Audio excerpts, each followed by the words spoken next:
en la computadora la charla de hoy. Ahora sí, estamos grabando, estamos en vivo. Ahí saludamos al doctor Diego Calvo Suárez, presente. La doctora Trota preguntaba por él. Maxi Villa, María Marta Garay, Alba Clis, Soledad. Esta es la gente que se conecta por Instagram. Ahora vamos a ver por Facebook. Enseguida presentamos al invitado que ya está con nosotros hoy. Instagram. Ahí está. Perfecto. Ya se conectaron enseguida nomás 5 personas. Bien. Silde Vita, Santiago Dillarián, siempre presente, el doctor Dillarián de San Isidro. Silvina Salomón, del Colegio de Abogados de Avellaneda Lanús. El doctor Alejandro Jara, desde Madrid. Qué grande. La doctora Ara Moyano Marisa, Vanessa Piñeiro, Santi Teseira. Perfecto. Bueno, ya tenemos así, recién arrancado nomás, en 1 minuto 30 personas conectadas. Ana María Ruiz también está presente, la saludamos. Bueno, y ahora sí, sin más preámbulos, hacemos la presentación del doctor Pablo Tonelli, consejero de la Magistratura de la Nación, por el Partido PRO, Juntos por el Cambio, en este ciclo de entrevistas que estamos teniendo con todos los protagonistas importantes para nosotros, ¿no? Para los abogados y abogadas que ejercemos la profesión ante la justicia nacional. Hoy vamos a entrevistar a otro protagonista, doctor Pablo Tonelli. Se encuentra presente también la vocal de la Asociación Abogado del Fuero, la doctora Patricia Trota. Ahora sí, Pablo Tonelli, bienvenido. Un gusto que esté aquí con nosotros. Bueno, muchas gracias. Muchísimas gracias por la invitación tan cordial y amable que me han hecho para participar de esta reunión. Así que bueno, aquí estoy a disposición de ustedes y de quienes estén conectados a la reunión, con muchísimo gusto. Ahí se conectó la doctora Belaustegui, también la saludamos. Doctor, la primera pregunta, después vamos a pasar a hablar de política, de justicia en general, pero la primera pregunta es personal. Cuéntenos cómo es que se vincula usted con el derecho desde su juventud hasta llegar al cargo que hoy ocupa, por favor. Bueno, mi vinculación con el derecho o mi decisión de estudiar abogacía fue un poco curiosa, porque yo hasta los 17 años pasé toda la vida diciendo que iba a ser arquitecto. Y, sin embargo, cuando terminé el colegio secundario en el Colegio Nacional de La Plata, dije, no, voy a estudiar Derecho. Y la verdad que hasta el día de hoy no sé muy bien por qué decidí ese cambio tan drástico. Pero bueno, lo cierto es que efectivamente estudié Derecho, hice una carrera más bien corta, me recibí rápido. Y bueno, y acá estoy, y la verdad que no me arrepiento, me ha gustado mucho. He tenido la oportunidad de trabajar con el derecho de muy distintas maneras. Lo he hecho como abogado litigante, lo he hecho como funcionario público, lo he hecho como legislador, lo he hecho como consejero de la magistratura, lo estoy haciendo ahora. Lo he hecho como profesor también. De modo que también eso me ha permitido tener una vinculación bastante amplia en la perspectiva respecto del derecho. Y lo bueno es que después de tantos años sigo creyendo en el derecho y sigo creyendo en la importancia que el derecho tiene para que vivamos de manera civilizada, de manera ordenada y además para que prosperemos y progresemos, que me parece sumamente importante. Así que puedo decir, después de tantos años de abogado, ya debo andar por unos 43 años de abogado, que estoy muy contento y muy satisfecho de la relación que he tenido con el derecho, al menos hasta ahora. Pablo, ¿de qué materia fue profesor? De derecho constitucional. Empecé como ayudante alumno de Jorge Banossi, que además de ser un queridísimo amigo, fue un poco mi maestro en el derecho constitucional. Empecé como ayudante de él y bueno, terminé como profesor adjunto por concurso en la Universidad de La Plata. Yo soy de La Plata. Y allí estuve hasta que lamentablemente en un momento, hace ya muchos años, por allá por los 90, tuve que decidir si seguía siendo profesor o si le daba de comer a mi familia, porque la verdad es que los sueldos eran paupérrimos. Yo creo que no pagaba ni el café que me tomaba en la esquina de la facultad cuando iba a dar clases. Así que bueno, por razones estrictamente económicas, dejé de dar clases, me dediqué de manera más intensa a la profesión. Y después no he vuelto a ser profesor regular, cosa que a veces extraño. Lo que sí hago es, gracias a que muchos profesores amigos me invitan, bueno, algunas veces al año voy a alguna cátedra, algún amigo que me invite y doy una clase o preparo algún tema, y eso de alguna manera me mantiene ciertamente conectado. Y les cuento una anécdota de aquellos años de lo poco que cobrábamos los profesores. Recuerdo que un día en la sala de profesores, otro adjunto, amigo mío, hablando de lo poco que cobrábamos, me decía, ¿sabes cuál es mi venganza respecto del sueldo? Dice, yo retiro el cheque y no lo cobro. Dice, porque cobrarlo no significa nada. Y en cambio, retirarlo y no cobrarlo, le armo un despiole contable tan grande a la facultad que esa es mi venganza. Pero realmente era miserable el sueldo. Pero bueno, siempre me gustó la docencia y de vez en cuando despunto el vicio, insisto, dando clase en la cátedra de algún amigo. Bien, bien, muy interesante. Pablo, bueno, usted nos contaba que también ejerció la profesión y acá ya entramos a su cargo como consejero, la magistratura, donde le vamos a pedir una radiografía personal de cómo ve usted hoy la justicia nacional. Y con eso, dentro de esa pregunta, qué deficiencias ve, qué necesidades, qué futuros desafíos, qué proyectos tiene usted personales como consejero tal vez para mejorar la misma. Así que sobre eso le damos la palabra. La justicia la veo ciertamente lejos del ideal al que yo aspiro para la justicia. La justicia en la Argentina es muy lenta, cosa que no es ninguna novedad. Si alguien lo sabe con absoluta y total certeza, son ustedes, los abogados que litigan. La justicia es lenta, a veces es o suele ser demasiado complicada, demasiado formalista, demasiado burocrática, pesada. En algunos fueros está muy politizada y está muy pendiente de cuestiones que deberían ser ajenas a las decisiones de los jueces.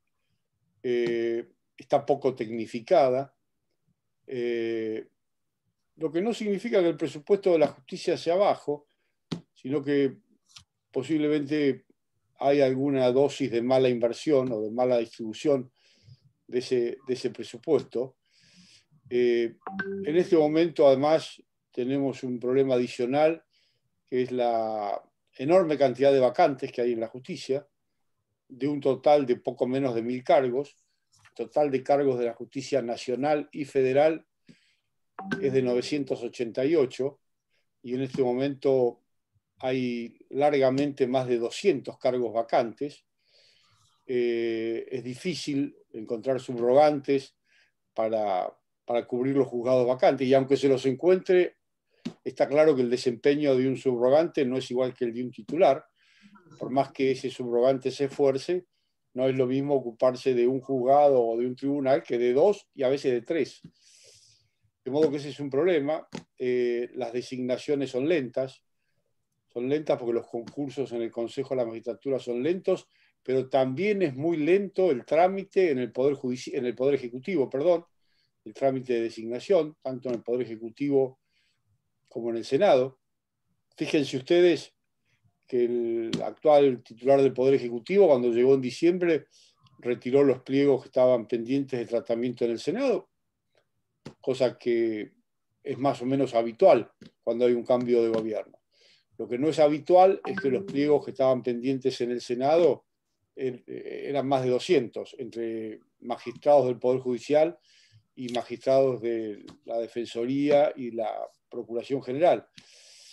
Y recién en septiembre se empezaron a mandar algunas propuestas de ternas por parte del Ministerio de Justicia, es decir, una demora excesiva e injustificada desde mi punto de vista. Por eso digo que, sin eludir la responsabilidad que le cabe al Consejo de la Magistratura, que la tiene, las vacantes en este momento son muchas y representan un problema. Y también claramente tenemos un problema con la infraestructura del Poder Judicial, que en muchos fueros y en muchas sedes, no solo en la ciudad de Buenos Aires, sino en el interior, esa infraestructura dista de ser la adecuada y la conveniente para el desempeño de la tarea. Todos conocemos juzgados en los cuales, por lo menos no ahora en situación de pandemia y cuarentena, pero en tiempos normales, los empleados casi que se amontonan, se podría decir, en espacios reducidos y con pocas comodidades. De modo que ese es también otro tema al que hay que prestarle atención, porque sin duda genera muchas dificultades. En definitiva, yo diría que la justicia necesita cambios. Necesita cambios, en algunos casos, en las normas de procedimiento. Por ejemplo, en materia penal es urgente poner en marcha el nuevo Código Procesal Penal, que actualmente solo rige en 2 provincias, en Salta y en Jujuy, y que este año debería haber empezado a regir en otras, y sin embargo viene demorado. Es muy importante adecuar la infraestructura del Poder Judicial, y también en muchos casos es necesario, o sería necesario, modernizar un poco y actualizar un poco el modo de funcionamiento, el modo de trabajo y el estilo de las relaciones laborales dentro del Poder Judicial. Hay mucho para hacer en esa materia. Esto no quita que la mayoría de los magistrados sean magistrados que se esfuerzan, que ponen todo su empeño, que hacen la tarea algunas veces más allá de sus obligaciones y superando dificultades muy notorias.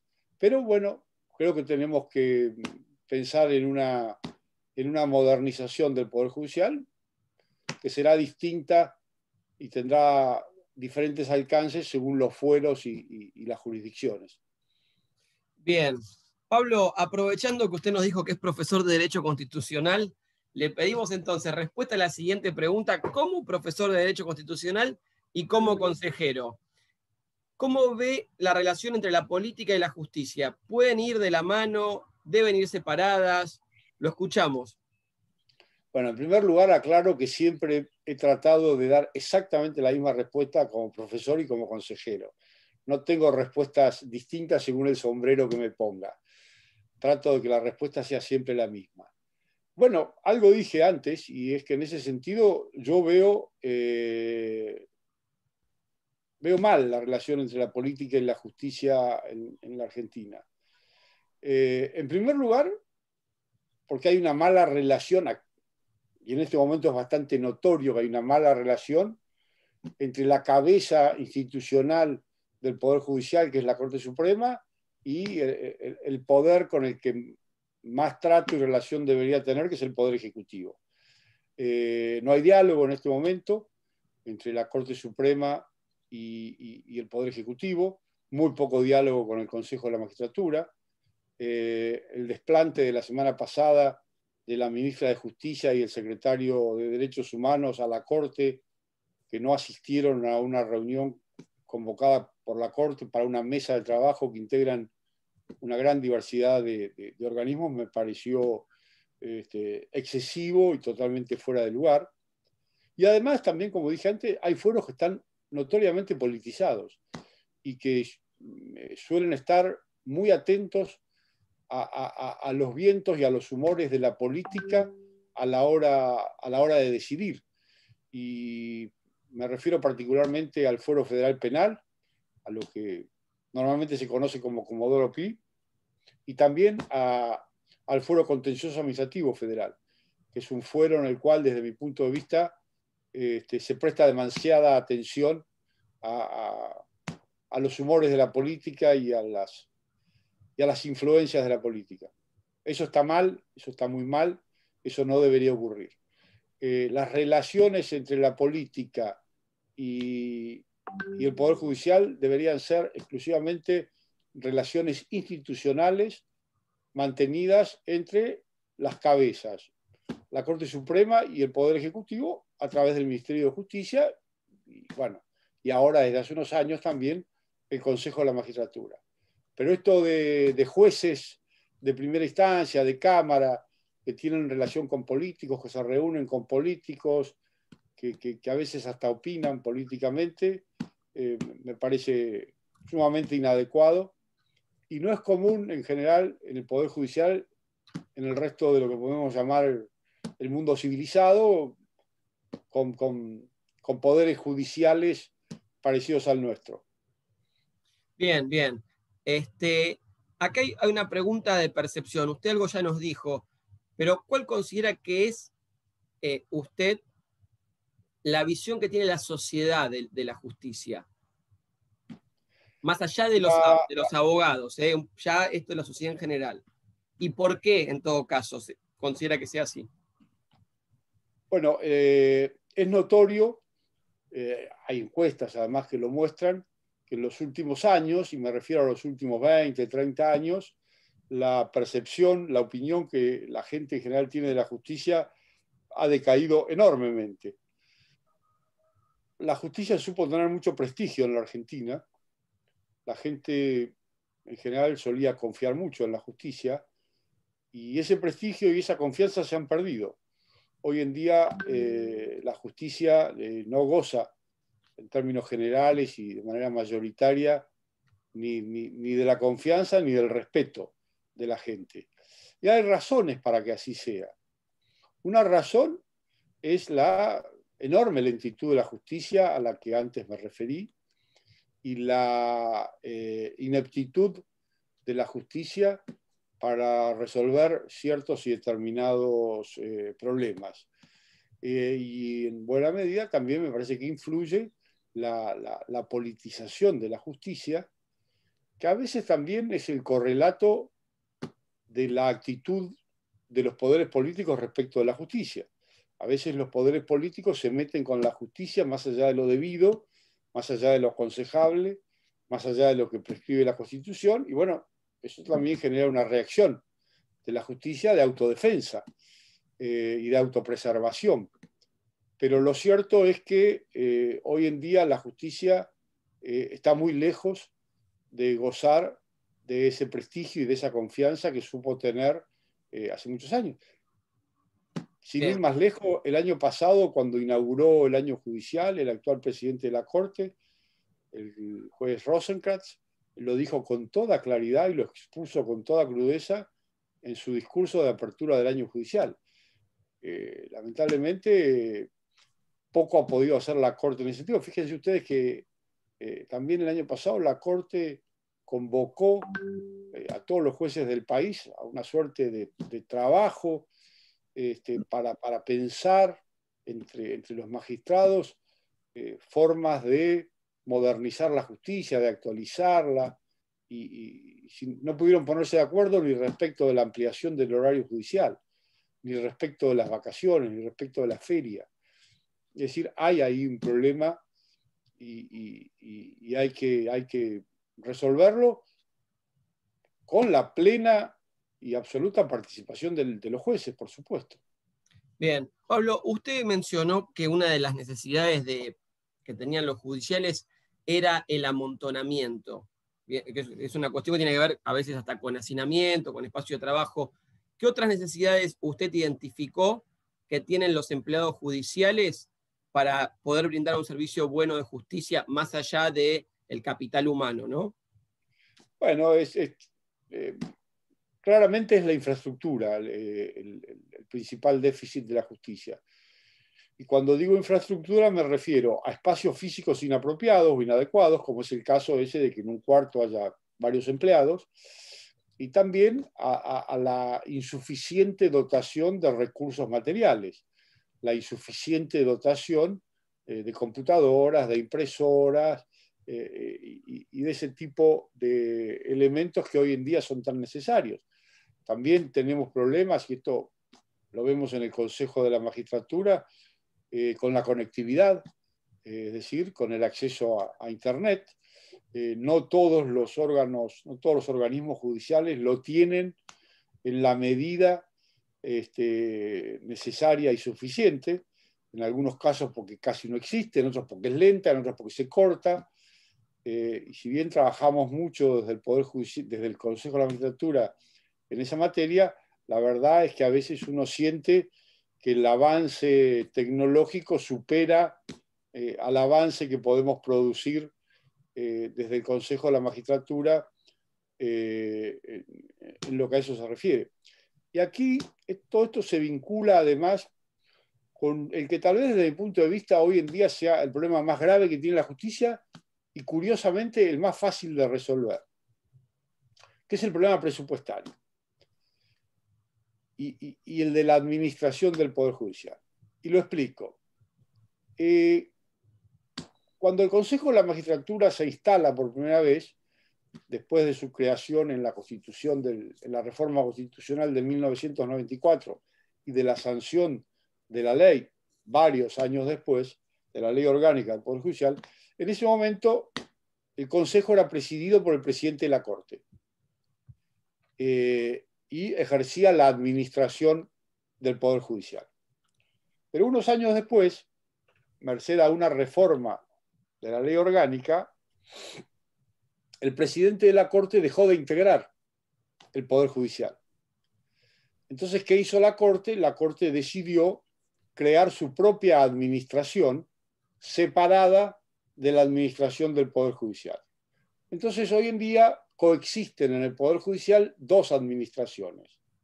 La que ejerce el Consejo de la Magistratura para todo el Poder Judicial y la que ejerce la Corte Suprema para sí misma y todos los organismos u oficinas que dependen de la Corte Suprema.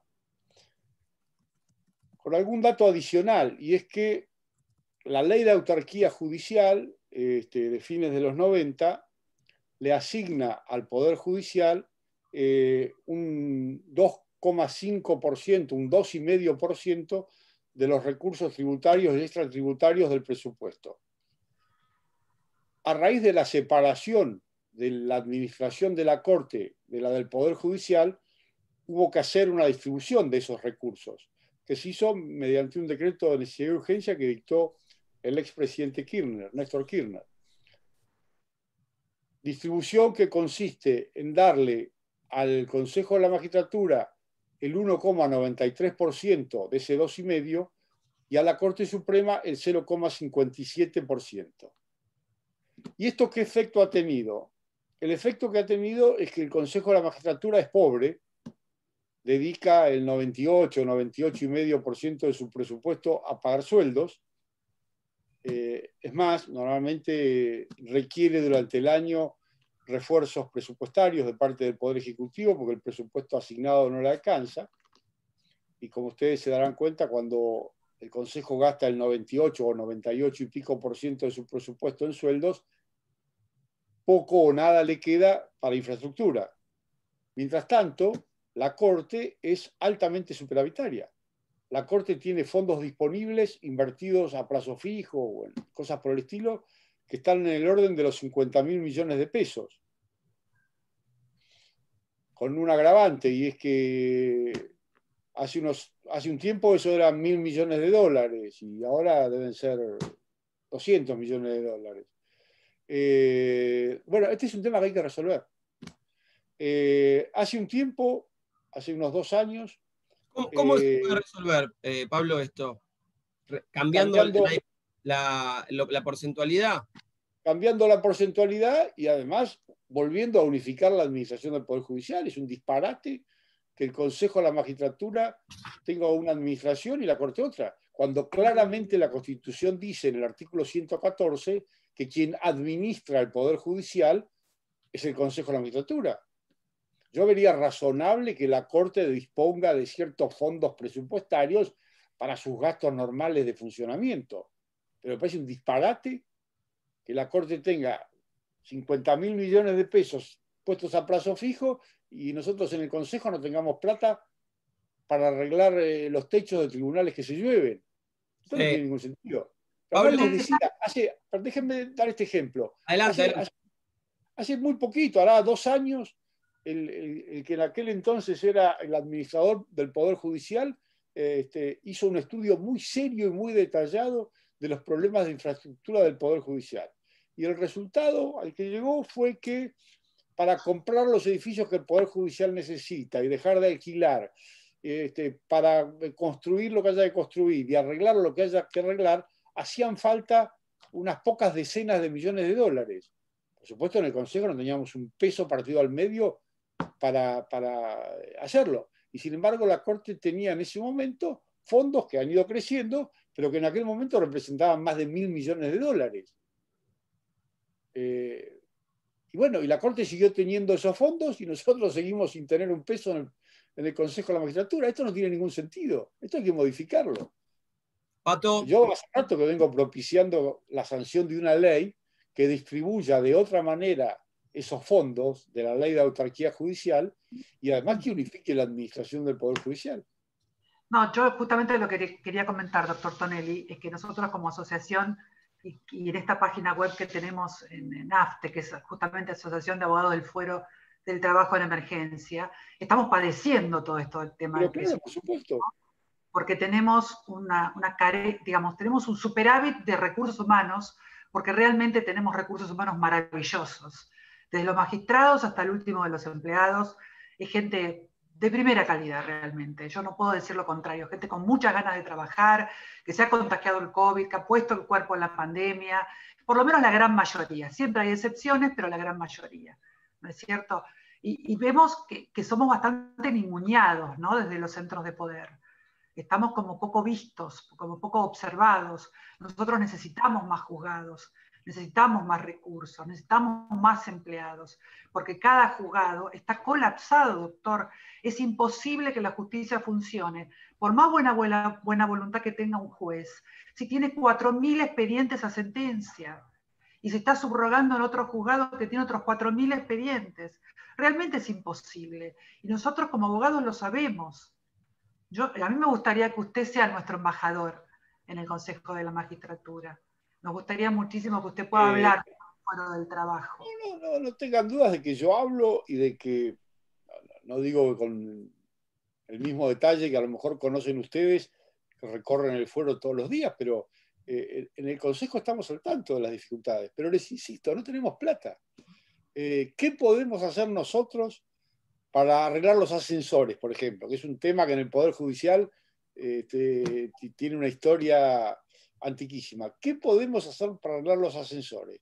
Para resolver los problemas de infraestructura si no tenemos plata. Insisto, el Consejo gasta prácticamente la totalidad de su presupuesto en pagar sueldos y ni siquiera nos alcanza. Todos los años necesitamos que el Tesoro nos auxilie porque se nos acaban los recursos. Y mientras tanto, hay fondos disponibles en la Corte Suprema. Además, fíjense ustedes qué paradoja esto de que hace 3 años la Corte tenía 1.000 millones de dólares y ahora no sé si llega a 200. Y nada más que por efecto de la devaluación, de la depreciación y de no gastar ese dinero. ¿Qué sentido tiene? El presupuesto es para gastarlo. A mí me más parece cuando sobra, ¿no? ¿Cómo? Más cuando sobra. Claro, la Corte le llama a esos fondos fondo anticíclico. Es decir, fondos previstos para cubrir necesidades que puedan presentarse en el futuro. A mí me parece perfecto que la Corte, que el Poder Judicial tenga un fondo anticíclico, de modo que el día que falte la plata, allí esté disponible para cubrir ese faltante. Pero no 1.000 millones de dólares. Además, les cuento otra cosa. La Corte alguna vez ha auxiliado al Consejo de la Magistratura, prestándole dinero, para pagar sueldos, y después nos vuelve locos pidiendo que se lo devolvamos, y con intereses, y con la mar en coche, y nos amenaza con iniciarnos juicios para recuperar ese dinero. Es una locura conceptual, no tiene ningún sentido. Es como que el Ministerio de Defensa le preste al Ministerio de Desarrollo Social y después el otro le haga juicio para que se lo devuelva. No tiene sentido eso. Es decir, el presupuesto del Poder Judicial debería ser uno solo, debería estar unificado, la administración del Poder Judicial debería ser una sola y debería haber una conducción única. Que la Corte participe, que el presidente de la Corte opine, me parece perfecto, pero tiene que haber una sola administración. No tiene sentido esto de tener la plata ahí muriéndose de risa o haciéndole ganar plata a los banqueros, mientras el Poder Judicial tiene las carencias que tiene. Yo creo que hoy por hoy este es el problema más grave que tiene el Poder Judicial. A partir de resolver el problema presupuestario y de administración del Poder Judicial, yo creo que podríamos avanzar hacia una reforma mucho más ambiciosa y mucho más exitosa en el funcionamiento del Poder Judicial. Pablo, esto está buenísimo porque usted sabe que hemos entrevistado al presidente del Consejo, al doctor Lugones, también a la doctora Siley, y son de diversas expresiones políticas, pero lo que encontramos en esto es que hay consenso entre los tres. ¿Qué es lo que faltaría para que esta ley se trate? Decisión política. ¿Está el proyecto presentado? ¿No está? Yo tengo un proyecto de ley, yo personalmente tengo presentado un proyecto de ley. No sé si hay otro que haya presentado otro diputado, pero en mi caso el proyecto está presentado. Me cansé de insistirle al anterior presidente, a Mauricio Macri, que resolviéramos el tema. Y bueno, siempre está la cosa, ¿no? ¿Y qué va a decir la Corte? ¿Se va a enojar? ¿Y por qué? Y no, veamos. Bueno, así estamos. Y estoy seguro que en el Poder Judicial, también en el actual Poder Ejecutivo, debe haber alguien que piense igual que yo.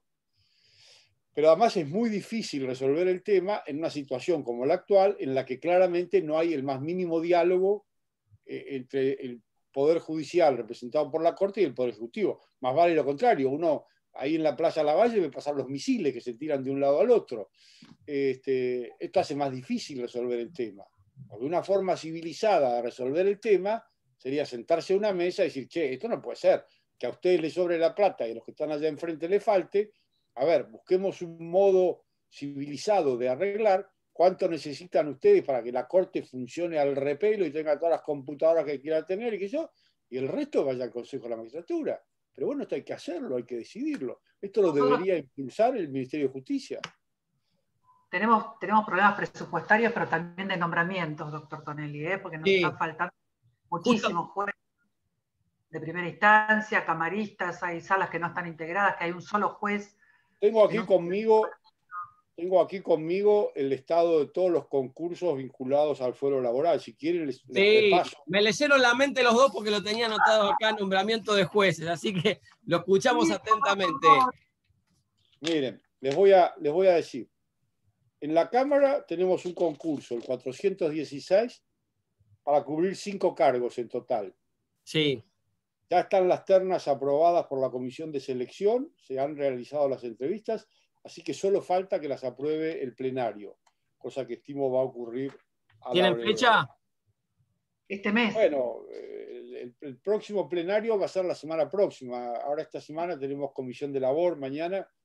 El próximo plenario va a ser la otra semana, a lo mejor se aprueba. Bien. Buena noticia. Después tenemos concurso 438 para los juzgados 32 y 36 de la capital. Ahí lamentablemente hubo que postergar la prueba de oposición por la pandemia. Tenía fecha y todo, pero hubo que postergarla. Después tenemos varios concursos que están terminados con las ternas remitidas al Poder Ejecutivo, como el 330 para el juzgado 6, el 330 para el juzgado 8, para el juzgado 18, para el juzgado 22, para el 41, para el 37, para el 78, para el 12, para el 21, para el 24, para el 44, para el 50 y 59. Esos son todos concursos terminados y que con las ternas ya están en el Poder Ejecutivo y en algunos casos el Poder Ejecutivo ha remitido al Senado.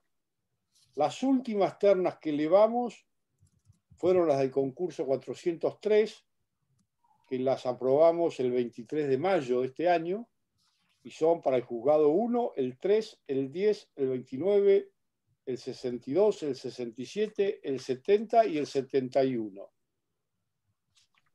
que Bien, es el concurso 403.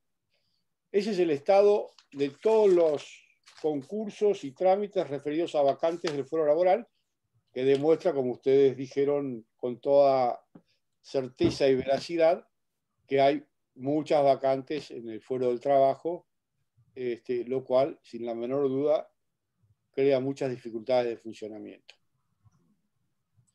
bien, bien, buenísimo. Doctor, otro tema que mencionó el pasar y sobre el cual le pedimos opinión es la reforma judicial, que ahora parece que está un poco frenada, pero hará 2 meses era como uno de los temas de conversación del día. Bueno, yo personalmente tengo una mala opinión de la reforma judicial, por lo menos del proyecto que mandó el Poder Ejecutivo, y mucho más de lo que se aprobó en el Senado, que poco tiene que ver en algunos aspectos con lo que había mandado el Poder Ejecutivo. En primer lugar, por una definición conceptual, y es que, desde mi punto de vista, lo que la justicia necesita es una reforma cualitativa, y el Poder Ejecutivo ha propuesto una reforma meramente cuantitativa. Es decir, la reforma que la justicia necesita no es crear juzgados por todos lados y secretarías y cámaras de apelaciones, sino que lo que necesita es modificaciones sustanciales, por ejemplo, en materia de procedimientos. Mucho más importante que crear nuevos juzgados federales en Comodoro Pi, cosa que puede estar plenamente justificada, no al extremo de crear a 46, pasar de 12 a 46, eso me parece un exceso. Yo vería bien pasar de 12 a 24, por dar un número. Pero mucho más importante es poner en vigencia el Código Procesal Penal nuevo, poner en vigencia el sistema acusatorio. En esta reforma, por darles un ejemplo, se crean infinidad de cargos y de organismos judiciales y no hubo ni la más mínima consulta al Consejo de la Magistratura. Nosotros tenemos una dependencia de mapa judicial que estudia perfectamente y con todo detalle, y no de ahora, sino desde que existe el Consejo, la carga de trabajo de cada uno de los fueros y de los tribunales del país. Sabemos perfectamente, tenemos datos a la mano de qué juzgados están sobrecargados, qué juzgados no están sobrecargados, porque aunque ustedes no lo crean, hay algunos juzgados o tribunales en el país que están lejísimos de estar sobrecargados.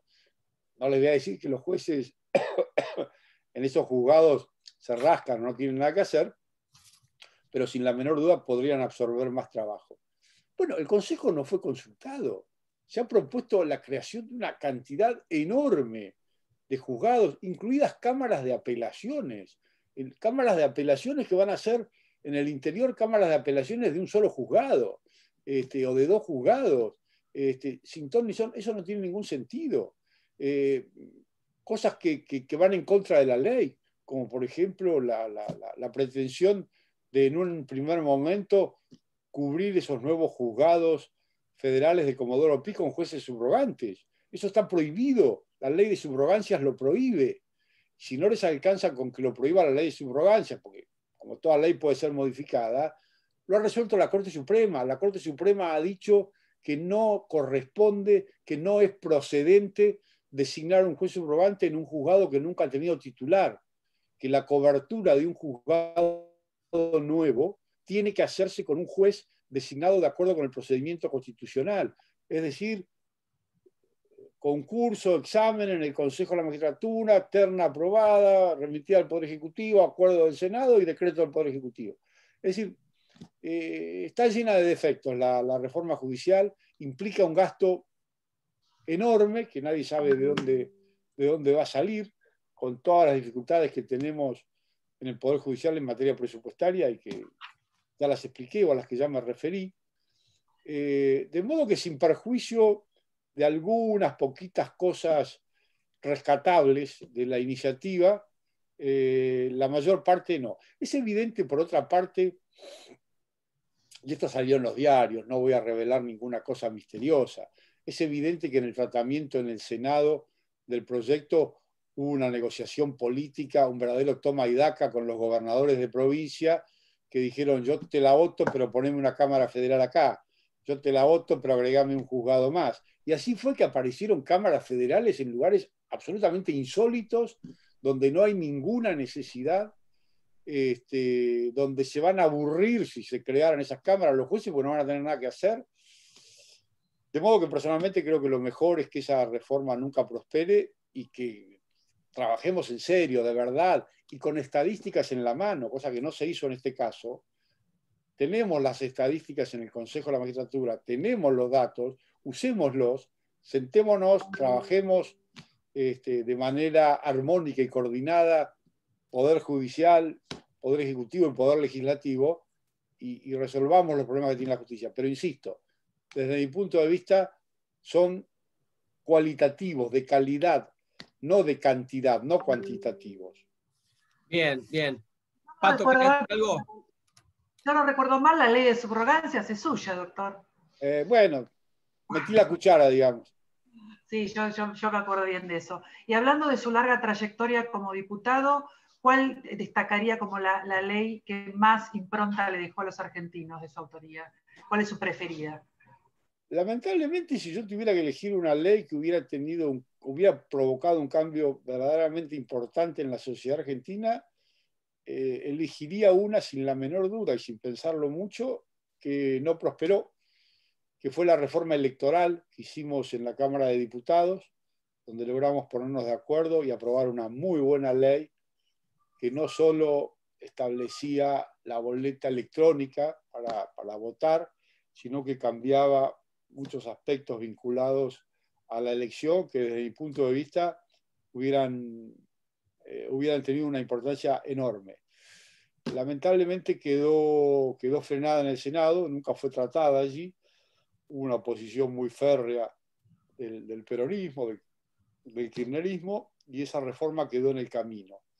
Yo creo que esa, si tengo que elegir una, elegiría esa como una ley que hubiera sido muy, muy beneficiosa en términos políticos para la Argentina. Pero bueno, a lo mejor en el futuro podemos... Ahora es curioso porque con el tema de la pandemia, la cuarentena, la Cámara Electoral, la Cámara Nacional Electoral ha advertido ya de manera reiterada que es necesario pensar para el año próximo y para las elecciones del año próximo algunas modificaciones que solucionen problemas prácticos vinculados al modo que los argentinos tenemos de votar, que claramente es antiquísimo y muy pasado de moda. Bueno, a lo mejor se presenta una nueva oportunidad para que volvamos a discutir algunas de aquellas cosas. Hay que lograr consensos, doctor. Yo creo que eso es lo Sin más importante. duda, Hay que lograr consensos. pero Yo sé que fíjense qué difícil que es el tema de los consensos. Nosotros en la Cámara de Diputados, en mayo, no me acuerdo si fue fines de abril, principios de mayo, aprobamos un protocolo, un reglamento para sesionar de manera remota, cosa que no está prevista en el reglamento de la Cámara. La Cámara prevé que para sesionar los diputados nos tenemos que juntar todos en algún lugar, típicamente en el recinto. Bueno, aprobamos un protocolo para poder sesionar de manera remota y seguir funcionando pese a la cuarentena. Bueno, ese protocolo estaba previsto que rigiera durante un mes y que se renovara en la medida que hubiera consenso de los bloques que integran la Cámara. Bueno, se produjo el consenso y hubo una segunda prórroga. Cuando llegó el momento, una primera prórroga, cuando llegó el momento de una segunda prórroga, no hubo consenso. Consenso quiere decir unanimidad de todos los que integran el grupo, eso quiere decir consenso. O, dicho de otra manera, falta de disenso, que no haya nadie que esté en desacuerdo. Sin embargo, cuando llegó el momento de disponer una segunda prórroga, nuestro bloque, el de Juntos para el Cambio, no estuvo de acuerdo porque pedía algunos mínimos cambios en el protocolo o algunas mínimas seguridades de parte de las autoridades de la Cámara, y sin embargo el el oficialismo en la Cámara dispuso prorrogar ese protocolo, no ya con consenso, sino con mayoría, que no es lo mismo, y eso generó aquella tan peculiar o singular sesión del 1 de septiembre, en la cual quienes estábamos presentes en el recinto estábamos ausentes para el presidente de la Cámara, y quienes estaban ausentes estaban presentes para el presidente de la Cámara. Bueno, ojalá pudiéramos, esto lo digo como un ejemplo de lo difícil que es a veces encontrar y poner en práctica los consensos, pero por supuesto que el mejor modo, prácticamente yo diría que el único modo de progresar, de prosperar y de que el país avance es generando y encontrando consensos. La verdad que es difícil en Argentina. Pablo, usted habló recién de cualitativo y cuantitativo y aprovecho esa frase para preguntarle sobre la cantidad de miembros de la Corte, si le parece el adecuado, si le parece que hay que cambiarlo, su opinión. Lo más importante respecto de la cantidad de integrantes de la Corte es no andar cambiándolo a cada rato. Esto sin la menor duda. Cada cambio en el número de integrantes de la Corte genera un trastorno fenomenal en la distribución del trabajo interno, de las oficinas, de las rutinas de trabajo, de los procedimientos. El trastorno es fenomenal. A mí me parece que el número ideal está entre 5 y 7. Tal vez 7 sea un mejor número por el hecho de aportar una pizca, una dosis mayor de diversidad y de opiniones. 9 me parece que ya es un poco mucho, lentifica demasiado el trabajo. Ahora, de lo que estoy totalmente convencido es que no es este el momento para cambiar el número de integrantes de la Corte. Este es un momento en el cual, como dije antes, y es público y notorio, las relaciones entre los tres poderes no son todo lo fluidas, todo lo cordiales, todo lo amables y todo lo fecundas que deberían ser.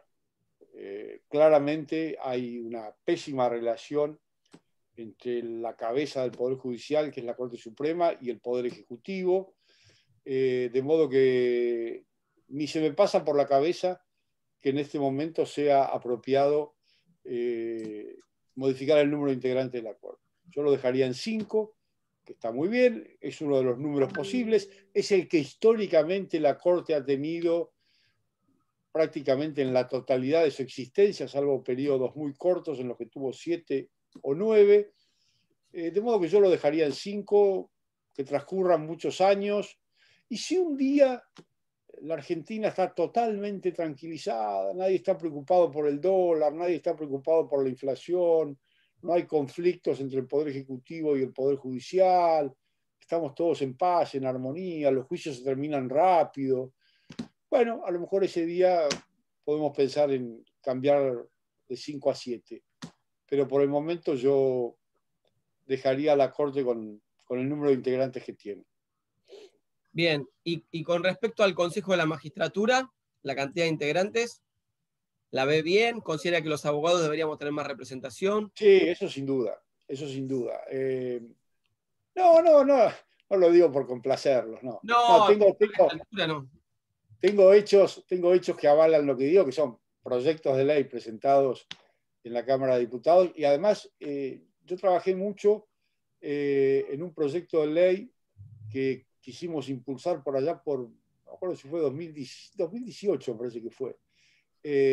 Lo trabajamos en el ámbito del Ministerio de Justicia, con funcionarios del Ministerio, con legisladores y con diputados, y nos pusimos de acuerdo en un proyecto que a mi modo de ver era bastante bueno, que elevaba un poco el número de integrantes del Consejo, porque los abogados los llevaba de 2 a 4, y a los jueces también los elevaba de 3 a 4.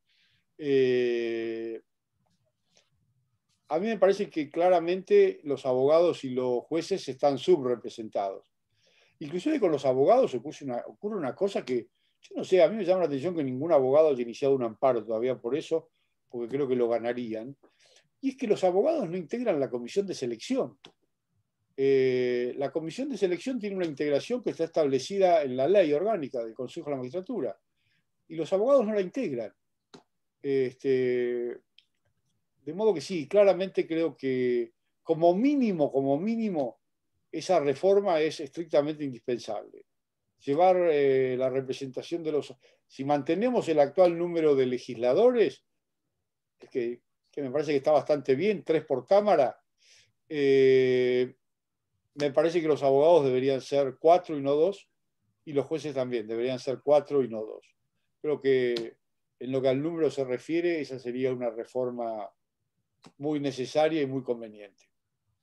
Bien, Pablo, recién usted habló de la relación entre la Corte y el Poder Ejecutivo.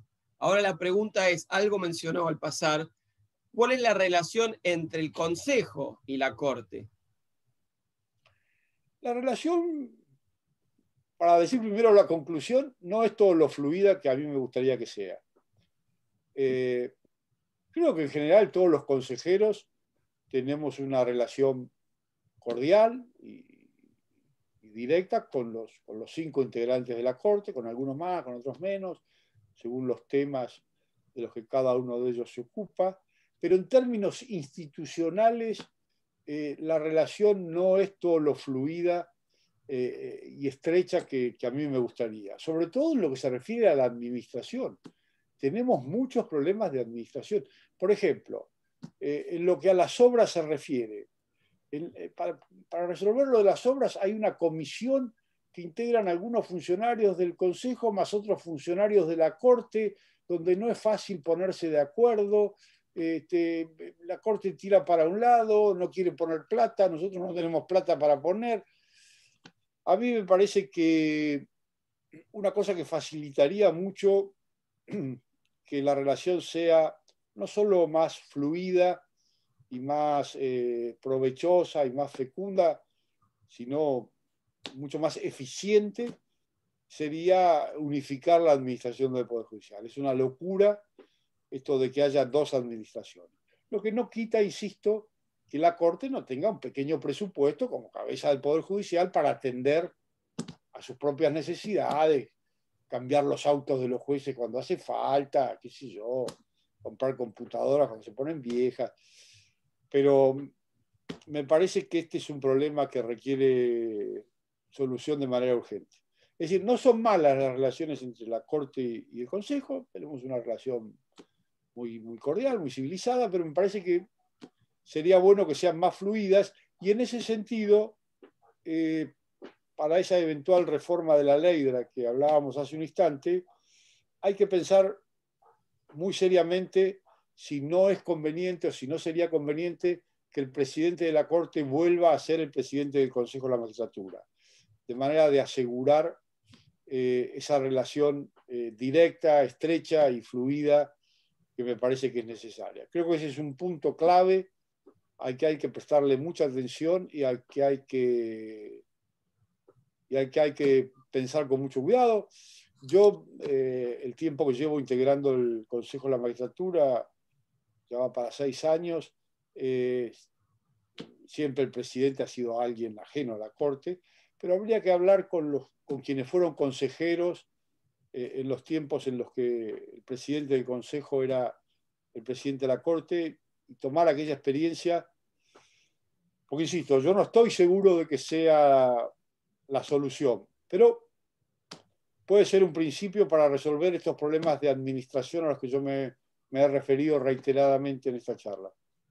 Bien, Pablo, en la previa, bueno, vamos a contar a la gente que siempre el invitado se conecta 5 o 10 minutos antes, y en la previa usted habló, no habló específicamente de esto, pero sí habló que para usted era importante que los representantes se conecten y den entrevistas para que la gente esté informada. Entonces le pregunto, en base a eso que usted dijo que tanto a mí como a la doctora Trota que está acá presente nos pareció muy importante, ¿cuáles cree que son los valores fundamentales que deben primar en una sociedad para que ésta prospere?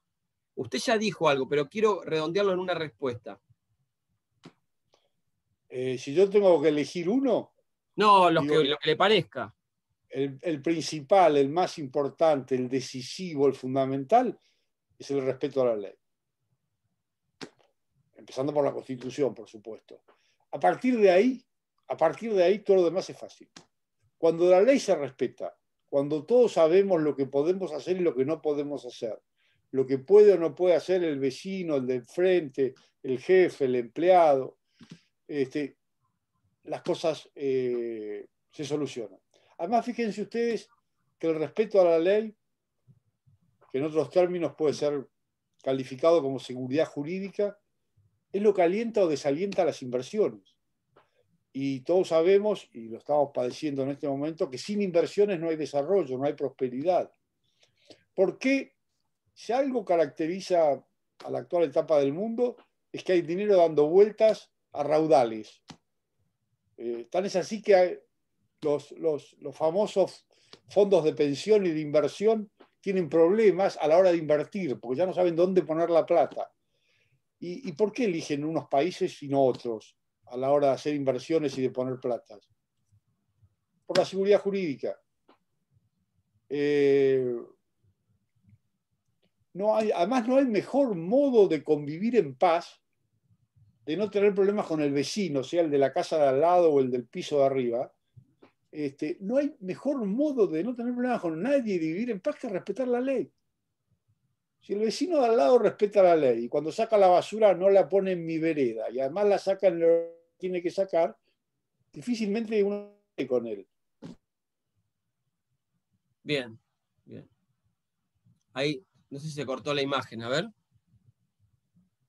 Me quedé yo congelado por ahí. Justo cuando estamos cerrando. A ver si ahí... Ah, a ver.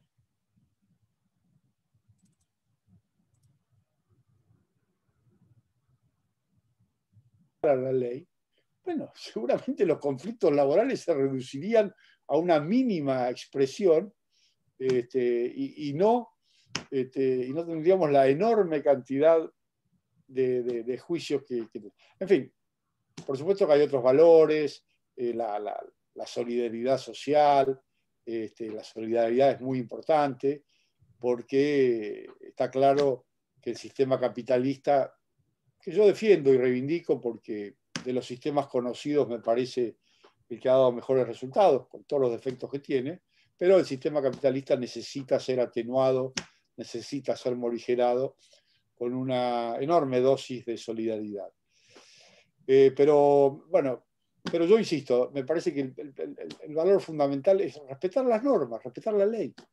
Que los chicos respeten las normas en la escuela, que los grandes respetemos las normas en nuestro trabajo, en nuestra vida.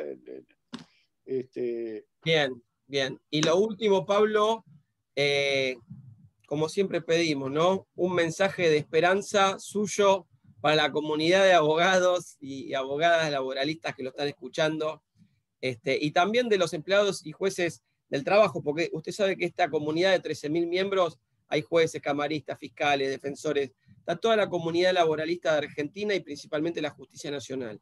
Así que lo escuchamos con el mensaje. El mensaje es muy sencillo. Yo diría que no es ningún secreto que los argentinos disponemos de mucho talento en términos generales, en términos de sociedad. Somos gente en general preparada, trabajadora, ingeniosa. Ahora, necesitamos ponernos de acuerdo. Yo vuelvo con el ejemplo que di varias veces. Si nosotros lográramos ponernos de acuerdo con la Corte Suprema para usar esos 50.000 millones de pesos que tiene la Corte, y en el fuero laboral no tendrían problemas de infraestructura. Andarían los ascensores, cada juzgado tendría el espacio que tiene que tener, las computadoras que tiene que tener. Y doy ese ejemplo como puedo dar miles. Yo lo que diría es, en definitiva, y en términos muy sintéticos, el talento lo tenemos. Lo que nos falta es escuchar al otro y buscar esos consensos que también mencionaba Patricia, y buscar esos consensos, ponernos de acuerdo y ir todos para el mismo lado. Resolveríamos la inmensa mayoría de los problemas del país si encontráramos el modo de ponernos de acuerdo, de encontrar consensos y de empujar todos para el mismo lado. Es así. Excelente, doctor, excelente. Justo en este momento, ahí cortó la hora de Instagram, pero nosotros seguimos en vivo. Así que ya estoy poniéndolo para publicar. No tenemos, Patricia, ¿alguna pregunta más para el doctor? Yo básicamente quería agradecerle muchísimo su buena predisposición, doctor Tonelli. Realmente estamos muy agradecidos y no tengo ninguna duda que después de esta conversación, donde va a ser escuchado por miles de abogados, que después se va a replicar en YouTube, Instagram y Facebook, usted va a ser nuestro embajador en el Consejo de la Magistratura y va a luchar por nuestros intereses.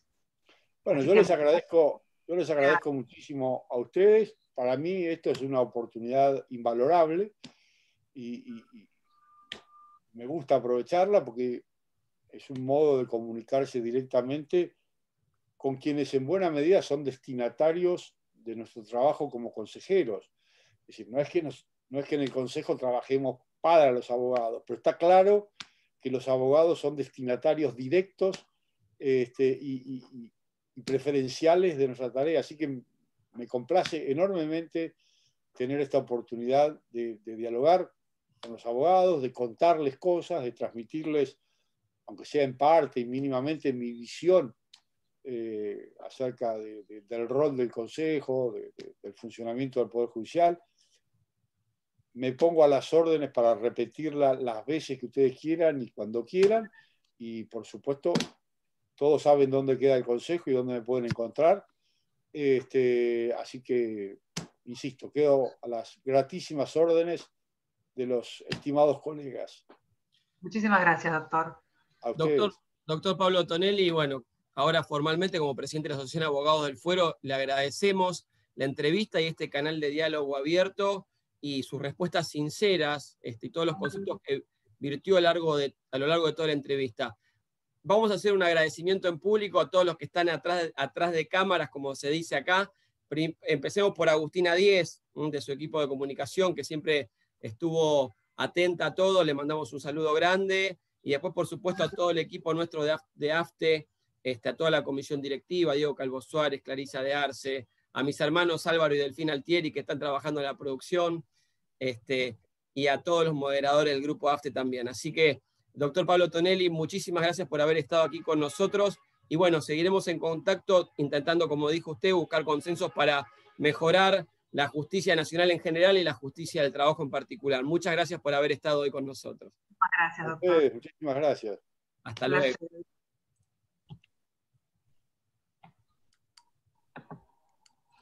Ahí está, bárbaro. Bueno, ahí se retiraron el doctor Tonelli y la doctora Patricia Trota, vocal de la asociación. La verdad, una gran entrevista, volcó muchos conceptos importantes. Siempre está bueno tener la palabra grabada, ¿no?, de un representante del Consejo de la Magistratura de la Nación, y fue muy específico con los concursos de jueces, muy específico, y ojalá tengamos pronto buenas noticias, porque no hay mejor noticia para un abogado laboralista y para un trabajador que un juez tenga su juez titular. ¿Bien? Algunas cuestiones que vale mencionar antes de hacer el cierre de la transmisión. Estamos teniendo dos problemas bien actuales. Uno es el cupo de expedientes que se elevan a la Cámara y que se bajan. Así que estamos ya por mandar un petitorio a la presidencia de la Cámara y a la Secretaría General, por supuesto, para que se amplíe este cupo, porque está demorando mucho y eso demora los cobros también. Cuando el expediente ya tiene sentencia definitiva, ya consintió el plazo de recurso extraordinario, hay que mandarlo rápido a primera instancia. No se puede demorar eso 1 mes, 2 meses. Lo mismo hacia arriba, ¿no? Cuando estamos por ahí con un acuerdo homologado, que se tarde, eso tiene que ser así, inmediato, porque la inflación vuela por el aire, el dólar también, y si se consensúa, si se acuerda algo, hay que darle una solución rápida. Algunas salas son, por supuesto, más rápidas que otras. El agradecimiento del equipo ya lo hicimos, y hacemos, bueno, Ana Babonde, gracias por la entrevista. Está el doctor Facundo Castro, también de la comisión directiva, tuvimos mucha gente presente. Ustedes saben que después esta entrevista se sube a YouTube y se replica por todos nuestros medios. Las frases de cierre, recuerden lo siguiente, miro un poco arriba, un poco abajo, las dos cámaras. En tiempos de engaño universal, decir la verdad se convierte en un acto revolucionario. Segundo, podrán robarnos las ideas, pero nunca la creatividad. nos gusta que nos copien. Total, nadie inventó la pólvora acá, simplemente tratamos de hacer todo lo mejor posible. Tercero, recuerden que nadie se salva solo, por eso los consensos son importantes, inclusive con los que piensan distinto o creemos que piensan distinto. Y por último, que Dios nos bendiga a todos. Esto es AFT en vivo, hoy es miércoles 14 de octubre de 2020, mi nombre es Nahuel Altieri, los y las quiero, nos vemos la próxima, chao.